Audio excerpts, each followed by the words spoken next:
Iran ఏమన్నా దిగి వస్తుందా? మొన్న పాకిస్తాన్ నుంచి ఒమన్కి వెళ్ళిపోయాడు అబ్బాస్ అరాక్చి, ఏదైతే విదేశాంగ మంత్రి. అమెరికా ప్రతినిధులు బయలుదేరక ముందే ఇరాన్ నుంచి వచ్చి విదేశాంగ మంత్రి ఆ పైన వెంటనే ఒమన్ వెళ్ళిపోయాడు.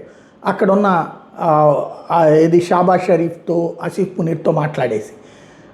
ఎందుకు అంటే అమెరికా వాళ్ళు పెట్టినటువంటి ప్రపోజల్స్ ఏవి ఆమోదయోగ్యం కాదు అని చెప్పేసి. ఆ తర్వాత అందుకని అమెరికాకి మండింది, ట్రంప్కి మండింది, జేడీ వాన్స్కి ముందు పంపిద్దాం అనుకున్నట్టు విట్కాఫ్ వీళ్ళందరినీ కూడా ఆగిపోమన్నాడు. టోటల్గా మొన్న ఇస్లామాబాద్లో జరగాల్సిన చర్చలు, లాస్ట్ సోమవారం జరిగిన చర్చల తర్వాత 2 సార్లు అనుకున్నది ఇదే. లాస్ట్ సోమవారం జరగలేదు, అప్పుడు జరగాల్సిన చర్చలు ఆగిపోయినాయి. మళ్ళీ సోమవారం కూడా వచ్చింది. అయితే ఇప్పుడు మళ్ళీ ఇరాన్ నుంచి అరాక్చి పాకిస్తాన్కి చేరడం అన్నటువంటిది కీలకం. ఇప్పుడు ఇక్కడ చర్చలు అంటే డైరెక్ట్గా ఏం జరగట్లేదు. ఇటు వీళ్ళ వైపు నుంచి వీళ్ళ వివరాలు వాళ్ళు ఇస్తారు, వాళ్ళ దానికి సంబంధించినటువంటి ప్రపోజల్స్ అవతల వాళ్ళు చూస్తారు. అంటే ఒక పోస్ట్ మ్యాన్ ఉద్యోగం పాకిస్తాన్ చేస్తుంది. ఆ పోస్ట్ మ్యాన్కి ఇప్పుడు తమ ప్రపోజల్స్ ఏదో ఇరాన్ ఇచ్చినట్టుంది.